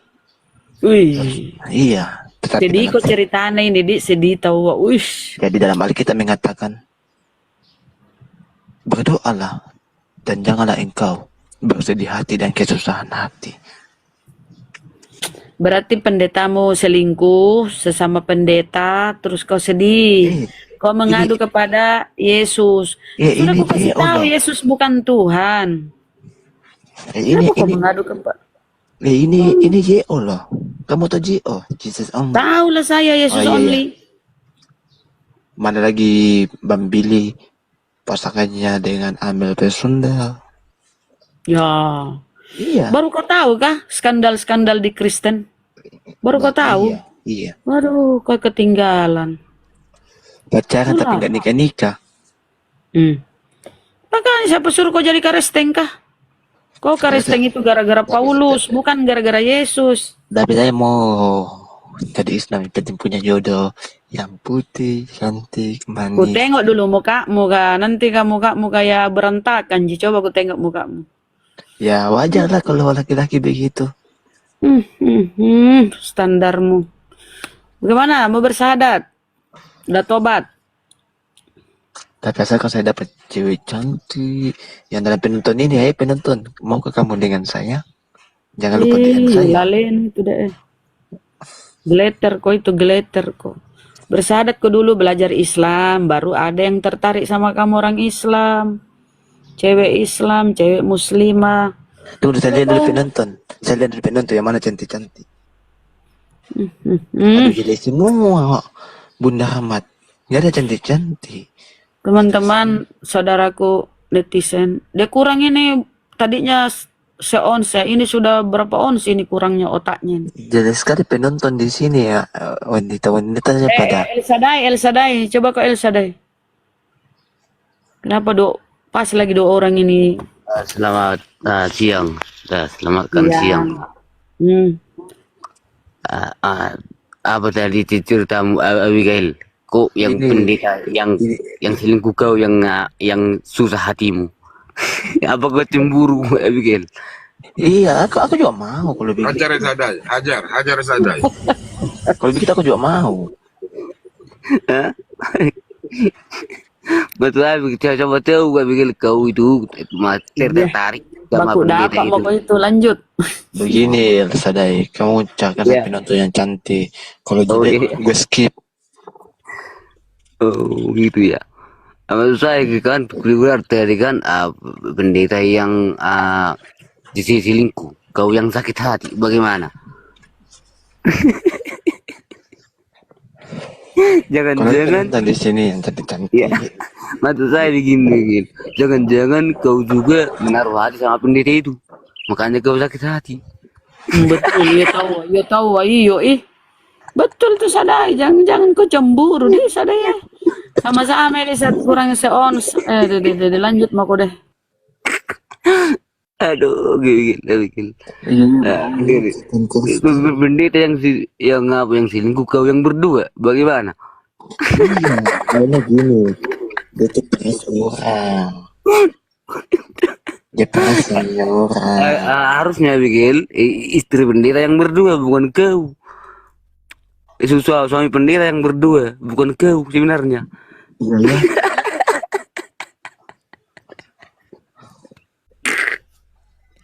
Lah lucu juga sih Abigail itu. Waduh. Kasihan saya nggak tahu mau ikut kemana. Hah? Kalau di sini, Apa? kalau di sini penonton ada yang cantik-cantik nggak? Kalau nggak cantik aku skip aja ya. Ini si Bunda Ram ini cantik ini. Ya, apa dulu dia? Gombel. Agak mau aku cuma bendara soalnya sudah tua. Aku yang mau cari yang muda, yang segar, Oh, iya. putih, cantik. Belum punya istri kah? Tunggu dulu, aku mau pasang foto, aku siapa tahu nanti penonton yang gadis-gadis ini tertarik sama saya. Orang rusak semua otaknya ini di atas, di karisteng.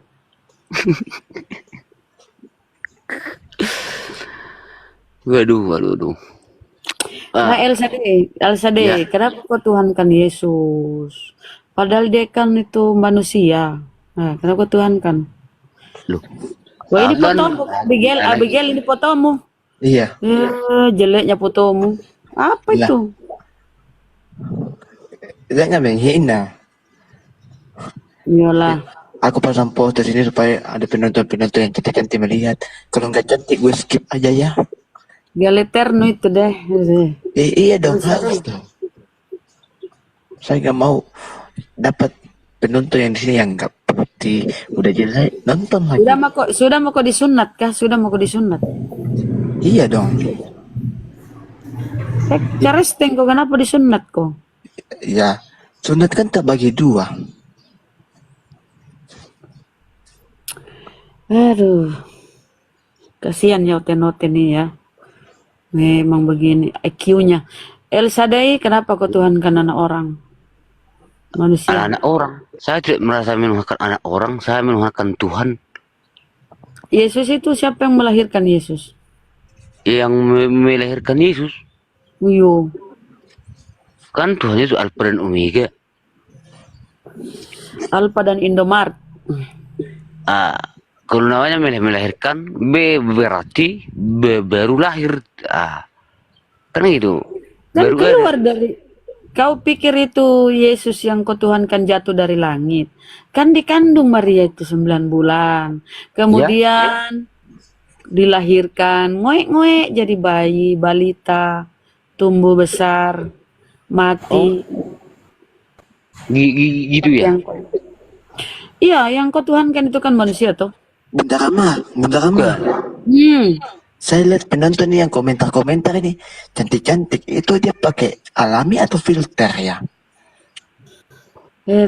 Karesteng kau jam kau dulu kau tidak mau itu orang Islam sama kau kalau karesteng kau. Aku juga Kenapa tidak cari kau di komal-komal karesteng? Iyo, coba. Kenapa? Kenapa di sini kau cari di komal Muslim? Enggak. Komal karesteng kau cari. Aku tuh mau tebak pesona. Mumpung banyak penonton di sini, aku tuh mau tebak pesona. Tanja no kayak kurang seons memang kau. Gue mau tebak pesona. Kalau cantik gue terima, kalau nggak cantik gue skip ya. Penonton. Tapi orang lihat mukamu itu kayak mual. Lah, ini bukan ini saya waktu lagi mempunyai pengusaha. Saya punya pengusaha. Oke. Astagfirullahaladzim. Nah, Elsa deh kau kenapa nih yang coba semanjun tak? Apa semanjun tak ini? Oke, biar narasi dulu saya itu berdua ini kan di situ kan yang awalu dan akhiru. Itu bagaimana? Terus yang dilahirkan Maria apa? Tuhan.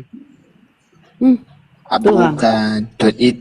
Yesus Kristus, anak Roh Kudus, anak Allah. Gende. Iya, begitu. Kamu itu Elsa Day. Kalian ini korban dogma doktrin teman-teman. Kasihan ya. Agak susah gini Bu. Kan gitu. Bahwasanya tuh kan jadi gini saya menjelaskan. Tunggulah dulu, dengar dulu Abigail dulu ya. Oh, kamu tahu Jangan apa? nanti dulu. Dengar dulu ya. Saya kan ini kan, saya kan ini Dengar kan dulu. sudah menguasai Alkitab. Katakan menuhankan manusia berarti menuruti ajaran manusia. Kan gitu. Berarti itulah menuhankan manusia. Sementara saya menuhankan Tuhan yang diajarkan oleh Tuhan. Nah itu. Aku Eloah yang Maha Kuasa. Gitu.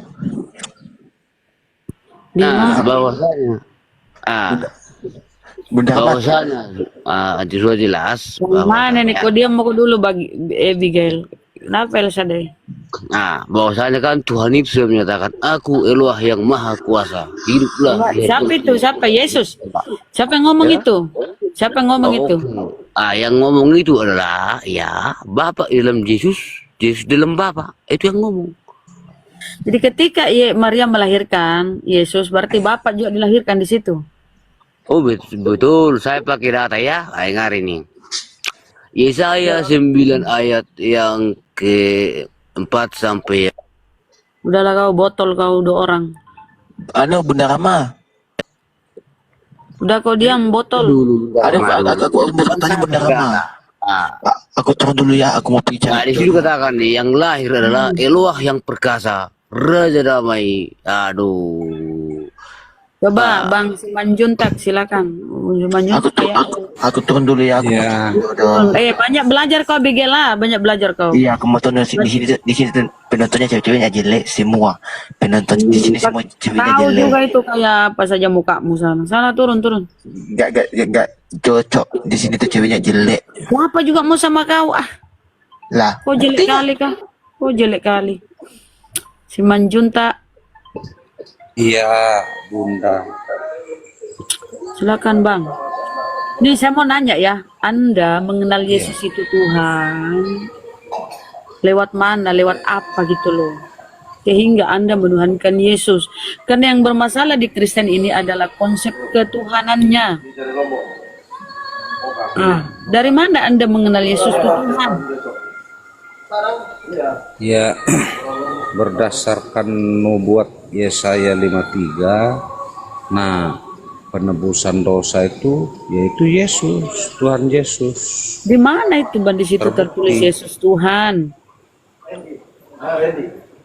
Mana? Misalnya kami orang Islam, kami Lukas 2. Di Lukas 2 nomor 11. hari ini telah lahir. Ya, itu sudah Tuhan itu. Hari ini telah lahir Kristus yang diurapi Tuhan di kota Daud, yang diurapi. Kristus. Siapa yang mengurapi Tuhanmu, Bang? Siapa yang mengurapi Tuhanmu? Bapa di sorga. Berarti siapa yang Tuhan nih? Bapak atau Yesus? Yesus Tuhannya manusia. Berarti Tuhan mengurapi Tuhan. Ya, Tuhan pencipta langit dan bumi. Bapa di Siapa sorga. itu? Oh, jadi ada 2 Tuhan bagimu ya? Ada Tuhan pencipta langit dan bumi. Loh, Tuhan pencipta langit dan bumi. siapa Saya itu, mau Bang? tanya Bunda, Tunggu kalau dulu, raja belum itu selesai. kira-kira apa itu raja? Raja itu apa menurut Bunda? Raja itu penguasa, tapi kekuasaannya terbatas. Misalnya Raja Charles sana atau Ratu Elizabeth di Inggris sana, itu terbatas kekuasaannya, hanya meliputi daerah Inggris saja. Terbatas dia kalau raja ya, kekuasaannya terbatas. Tetapi kalau Sang Maha Kuasa itu enggak terbatas, maha. Nah sekarang saya tanya, Sang Pencipta ini siapa di sini? Bapak atau Yesus? Bapak. Nah, berarti Yesus tidak Bapak. kuasa kan? Yesus bukan pencipta kan? Raja dia, raja. Tuhan adalah raja. Berarti raja berarti kekuasaannya di bawah Sang Pencipta. Daripada musik Kekuasaan Bang. Kecilin maksudnya kekuasaan Bang, seperti apa? kecilin musikmu dulu itu, kecil atau kau bergeser sedikit dari musikmu Bang. Nanti takutnya ada yang live. Jadi kau ini harus membedakan. Kau harus tahu dulu definisi Tuhan. Cari tahu dulu Bang, cara belajarnya begitu. Kau mengenal Yesus Tuhan itu lewat mana? Jangan-jangan cuma ya karena orang tuamu atau pendetamu.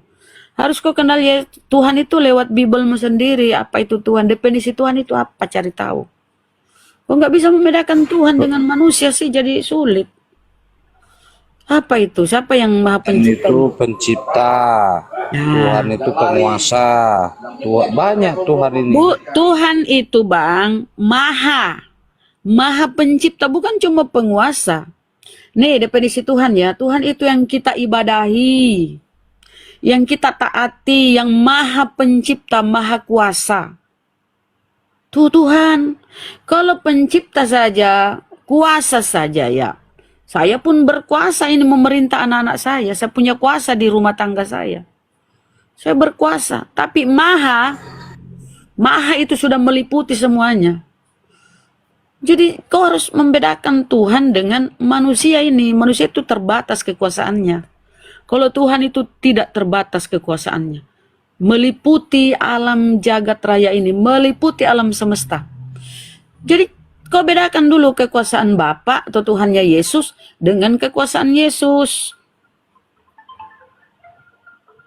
Loh, Maha kenapa tidak bisa dilihat? Lah, kalau dalam Bibelmu tertulis tidak ada yang bisa melihat Tuhan akan binasa. Tuhan itu tidak Ada di Bibel dilihat. Dilihat di Musa. Berarti bertentangan. Bibelmu bertentangan. Di tempat satu penulis mengatakan Tuhan tidak bisa dilihat. Tidak ada yang bisa melihat Tuhan. Siapa yang akan binasa? Mati dia kalau melihat Tuhan. Nah, emang iya bener mata. Jangan lupa bener Maya. Dengar dulu bener Maya. Ya bisa dilihat. Tetapi manusianya mati. Kalau ngomong ini El Shaddai saya kayak ngantuk ya. Kenapa? Dengar dulu. Dengar dulu. Bedakan ya. Bisa dilihat, yang mana bedakan tidak sama sekali, tidak ada, tidak bisa dilihat. Ya, ingat dulu nih. Nah, makanya kalau ngomong ya, itu El Shaddai kenapa makanya Musa mengatakan tunjukkanlah kemuliaanmu kepada Tuhan. Nah, maka Tuhan itu menunjukkan punggungnya, tetapi wajahnya tidak ditunjukkan. Gitu. Berarti Bibel bertentangan. Si penulis satu mengatakan Tuhan tidak bisa dilihat. Tidak ada yang bisa melihat Tuhan. Tunggulah dulu. Wajahnya yang tidak bisa dilihat, tetapi punggungnya bisa dilihat. Di mana itu tertulis? Karena di dalam Bibelmu tertulis Keluaran 30. Musa, Keluaran 33 nomor 23. Siapa itu? Musa melihat. Musa. Ya. Nah, di dalam Kisah Para Rasul, malaikat yang menemui Musa di Gunung Sinai. Malaikat yang berfirman kepada Musa, itu di Bibelmu sendiri. Oke, ya, saya jelasin. Itu yang pertama. Sebentar, saya tidak membahas tentang dulu. Ada dulu. Terlihat atau tidak terlihat. Saya malaikat yang menyampaikan itu kan dipecahkan Musa. Ngapain kau ke Musa? Kau diludahi orang Israel sana. Udah jangan bahas. Dan jangan bahas Musa. Jangan bahas Musa. Itu kitab orang kau tempel di Bibelmu. Kitab Yahudi itu kau tempel. Makanya salib diludahi di sana. Karena salib dianggap lambang kutukan. Ngapain kau lari-lari ke Musa? Saya bahas konsep ketuhananmu. Kau kan menuhankan anak orang nih. Dengarlah dulu, dengarlah dulu. Udahlah kau diam dulu sama si ini. Sama si Bang siapa? Si Manjunta. Ayo. Kan saya belum siap ngomong dari tadi. Udah kau ngomong itu kau seret mulutmu ngomong. Udah diam dulu sama Bang ini. Betul El Shaddai itu Bunda, betul dia. Apanya betul? Kau itu Bang, kau bawa itu perjanjian lama kitab Musa, kau diludahi, salib diludahi di dalam ulangan tertulis ya, terkutuk orang digantung pada kayu salib. Makanya Paulus pun mengutip di Galatia 3:13, terkutuklah orang digantung pada kayu salib. Kalau kau mau ke situ, saya jelaskan tentang ayat itu. Ketika Tuhan itu jelaskan. Ya, manusia yang mengutuk Tuhan.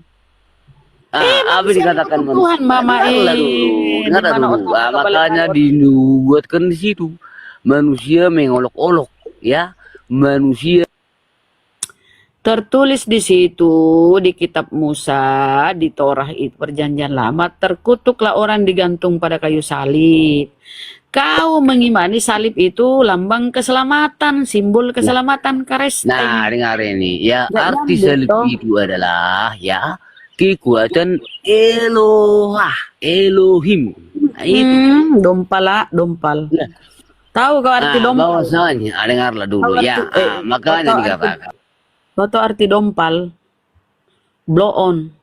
Udahlah kau diam dulu Elsa deh kok. Kau ini ngomong pun kau seret-seret. Betul itu Bunda Elsa dia bilang itu jujur dia. Apa dia bilang? Itu tadi Manusia, manusia mengutuk Tuhan. Bang Elsa Day. Nah, ini. oke. Dari siapa yang mengutuk di sini? Bentar. Kau bilang manusia yang mengutuk Tuhan. Di situ Paulus berarti ya. Galatia 3:13 tuh Paulus yang menulis itu. Terkutuklah orang digantung pada kayu salib. Berarti Paulus pada kayu salib. Berarti Paulus Dengarlah dulu. kan dia Dengarlah dulu, Ani. menulis. Kan dia Dengarlah menulis. dulu begini ya. Enggak ada Amat. Paulus di situ, tapi dia mengarang-arang. Dia membuat tulisan bahwa terkutuklah Kristus telah menebus kita dari kutuk hukum Taurat dengan jalan menjadi kutuk karena Kristen. Hah? Jadi menjadi kutuk itu Yesus gara-gara kau Kristen begitu, begitu ya. Makanya Tuhan tahu bahwasanya manusia akan mengutuk Tuhan. Kabur temannya, kabur malu sih itu tadi. Nah, Karena begitu. kebetulan kabur itu sama-sama mau oten kabur, malu dengar kabur. Kan gitu. Artinya manusia Tuhan tahu bahwasanya Tuhan Yesus akan dikutuk manusia. Gitu. Iyalah terserah kau lah ah. Mama Kristen. Gitu saya cara berpikirnya. Ya, berpikir juga Bunda Rama ya. Bagaimana mungkin Tuhan mengutuk rohnya sendiri? Enggak mungkin roh. Iya tahu. Yo, bagaimana mungkin?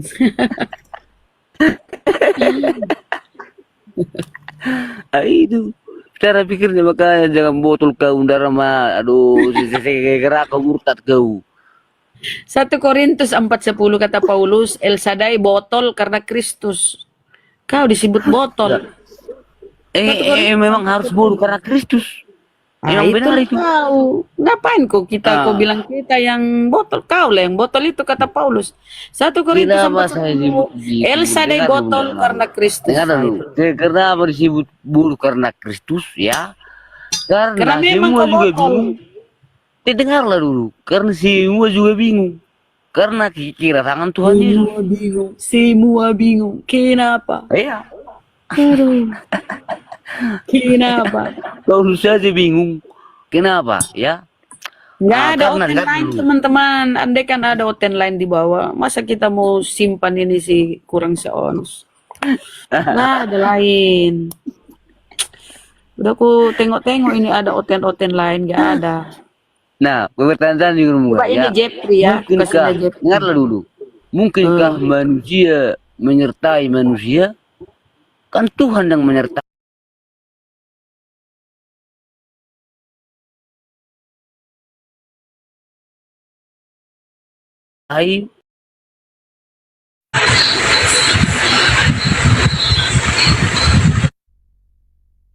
Dan ketahuilah aku menyertai kamu sampai akhir zaman. Nah itu terkena bilang Kau dong pala.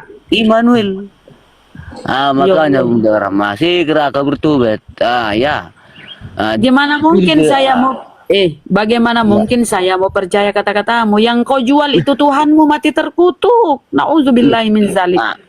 Masa Tuhan kau sendiri sudah mengatakannya. Siapa juga mau percaya tuh? Aduh, amit-amit jadi Kristen. Tuhanmu mati terkutuk yang kau jual. Mana mau percaya orang? Ternyata benar yang di Bible saya. Benar kau sendiri sudah mengutuk Tuhan. Nah itu. Silakan Ustaz. Sama si Elsa Deni. Makanya sudah ku bilang bertobatlah kau. Waduh. hidup ini cuma sebentar Dharma. Kalau kau sudah selesai nanti ya udah. Tidak ada Bertobatlah lagi. kau El Shaddai dari menuhankan manusia yang berkelamin. Bertobatlah kau. Sudah aku bilang tadi ya, keselamatan itu hanya ada di dalam nama Kristus. Kau bangga kah? Kau bangga kah El Shaddai? El Shaddai kutanya, kau bangga Tuhanmu terkutuk dan berkelamin? Kau bangga? Kan kau sendiri sudah mengutuk Tuhan. Berarti benar yang di Bible saya. Ya Allah, ya Rabbi, cobaan apa ya? Si Kan Paulusmu itu yang mengutuk di Bibelmu itu si Paulus yang menulis Galatia 3:13 bahwa memang ditulis. Ternyata kau juga mengutuk Tuhan. Berarti benar yang ditulis. saya mengutip, saya hanya menyampaikan ke kau bahwa El Shaddai yang bego, jangan yang bego ya, yang apa ya? yang ini, yang apalah. Tuhanmu itu terkutuk. Saya kasih tahu ke kau bahwa yang kau tuhankan itu mati terkutuk. Kan kau sendiri sudah menyebutnya, berarti kau yang mengutuk Tuhan. Oh, kalau saya menyebutnya berarti benar yang Bible saya. coba kau sebut Manusia tai. yang mengutuk Tuhan. Coba kau sebut kotoran atau tai. Coba kau sebut tai. Apakah kalau kau sebut tai kau itu tai? Loh, kalau itu menurutmu, ya saya terima. Karena apa? Ya, Berarti dia tai. karena yang selalu merendahkan dirinya akan ditinggikan Tuhan. Ya, siapa yang meninggikan dirinya berarti sama dengan iblis yang ingin menyamai Tuhan. Berarti kau mengaku kau tai. Ya, udahlah kalau kau sudah mengaku kau tai, udahlah. Biarlah kau bang dari tai lah. Nah, makanya Tuhan saya berkeliaran di ruang diskusi ya teman-teman. Dengar dulu makanya kan kau sebut saya tai ya. Ya, saya puji Tuhan, ternyata benar kata Tuhan saya. Ya. Mau saya